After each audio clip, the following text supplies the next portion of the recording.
guys, welcome to my vlog. Eto guys, papakita ko sa inyo paano maglinis ng karne. Nagagamitin natin ay ito lang, powder.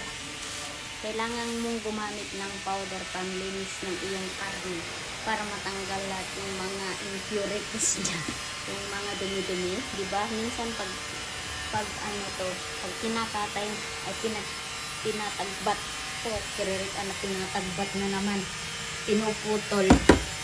Yung karne ay may natitirang mga ito yung mga may natitirang mga bones. So tara, papakita ko sa inyo paano maglinis. Ayan, maingay sila guys. Ito nga yung karne natin na lilinisan natin. Okay, kailangan muna natin kailangan mo ng powder para sa ganun ay malinis yung karne mo. Mo lang to, ganyan lang kasi matatanggal lahat yung mga kalawang kulangot nito. Yan guys, ayan, kusang magtanggal yung mga nabitak-bitak na niyan. Ganito lang guys, tapos imamarinate natin mamaya to. Kahit hindi mo nalalagyan ng mainit na tubig, hindi na magkakaroon ng yung mga puti-puti pag ipakulo mo. But since gagawin kong grill, i-grill ko to, kaya kailangan linisan mong maigi. Ganito lang guys. So ayan, see, tanggal yung mga galis-galis. Ano yung galis-galis na yung slimy. So ayan, ganito lang maglinis guys.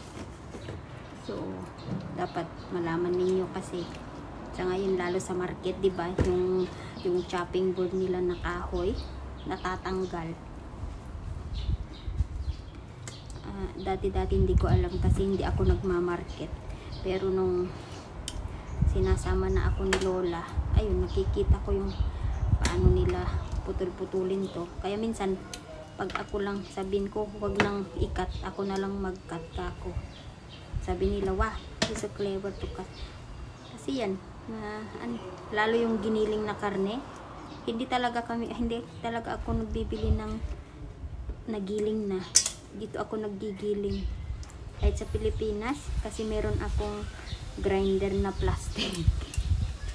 Ayun. So, okay lang yun. Ayun, ang linis na. Makikita mo yung karne mo na ganun pa rin yung kulay niya.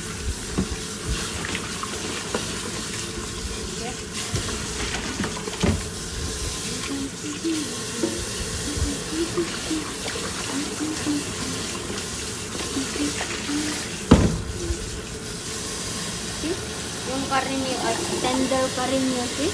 Ang ganda pa rin yung kulay niya. At syempre, natapos na nating hugasan yung karne natin. O, tignan nyo ang linis. At ngayon, lalagyan muna natin ng sesame oil. Ayan ha, sesame oil. Lagyan mo ng madami para mabango-bango yung karne mo. Ayan. At syempre, ito yung oyster sauce. Dalawang kamay kasi mabigat, hindi maglabas, palabasin. At syempre, ito yung, kung wala naman kayong cooking wine, is okay lang yun. So, lagyan muna natin ng cooking wine. At syempre, kailangan hugas ng kamay. At i-mix muna natin, imamarinate natin to hanggang pagluto natin mamayang gabi la. Ano yun? 9, anong oras na? 9 something. So, okay na to. So, ayan. Na-marinate na natin, ilagay na natin sa ating ref at iluluto natin mamayang gabi. Sabi ng sir ko, susubukon ko daw sa air fryer kung pwedeng maluto. Eh, sabi ko, pwede to. Hindi pa daw nasubukan, sinabi ko nang pwede. Basta ako, sabi ko. At mamayang gabi nga, part 2 natin to guys. Part 1 pa lang to ha. So, ayan. Siyempre. So, thanks for watching guys. Mamaya, abangan ninyo ang karugtong susunod part 2 para may na to.